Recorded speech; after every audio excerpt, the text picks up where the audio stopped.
Welcome back to Devil's Advocate and an interview with Arundhati Roy. Arundhati Roy, I want very much to talk about the prospect of talks, but first let me ask you about Azad. In May it emerged that the Home Minister had asked Swami Agnivesh to facilitate talks with the Maoist leadership, and in turn he established contact with the Maoist leader Azad. But in July, in an unexplained police encounter, Azad suddenly died. Do you believe that that was a deliberate ploy to bring into the open Azad and then murder him? Yes, I do. You really mean that? The government laid a trap to murder Azad?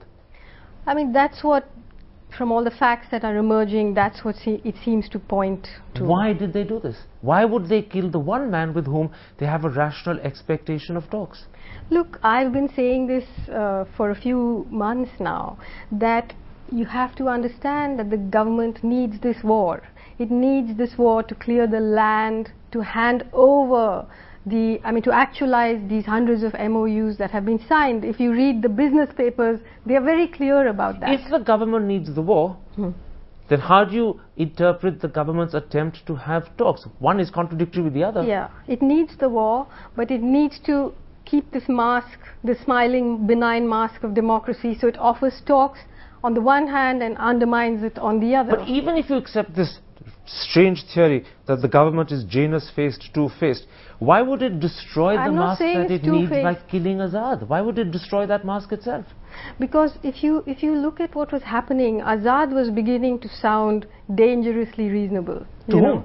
To all of us, he wasn't just being some on the basis of one interview to the Hindu, you've come to that conclusion about Azad sounding reasonable? Come on, Karan, we all know about Azad. He's been around for years, he's written a lot. You may, but the Indian people surely don't. No, to them, do. Azad's a mystery. No, not at all. For example, the piece that he wrote in Outlook, it was published after his death, but it was sent around before. But even if one accepts your theory that the government killed Azad because he was beginning to sound and look reasonable, that would only have made him a credible interlocutor and fit in better into their mask. Surely that, in a sense, makes it even more ridiculous and contradictory to kill him.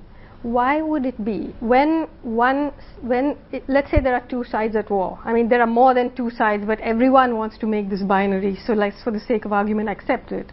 When one side sends an envoy and the other side kills them, what does it mean? That one side does not want peace. That's what it means. That's a reasonable assumption. So this is a duplicitous government? Absolutely, absolutely. In which case, let me come then to the critical issue I want to discuss. What are the prospects of talks? The government has repeatedly said that it would be willing to talk provided the Maoists abjure violence. They're not even asking the Maoists to lay down arms. And many people believe that that's a reasonable, perhaps even a generous offer. How do you view the government's position on talks?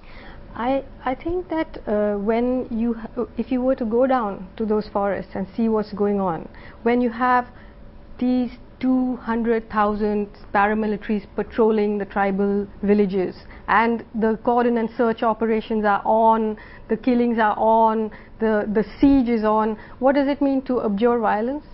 If you say that there should be a ceasefire, a mutual ceasefire, which is, I think, the most reasonable thing, then we can be talking. But if you say you should abjure violence, what does that mean? So one-sided abjuring of violence is not something that you think would be acceptable, but a mutual ceasefire on both sides? I think it's absolutely urgent that there should be a ceasefire on both sides. Simultaneous? Yes. And government reports have said that these MOUs should be re-examined. Chidambaram himself promised in an interview that he would freeze them. Why doesn't he do that? Why doesn't he do that? He's probably waiting for a sign from the Maoists that they will respond. He doesn't want to do it unilaterally. They've responded in writing now. Azad has responded in writing. So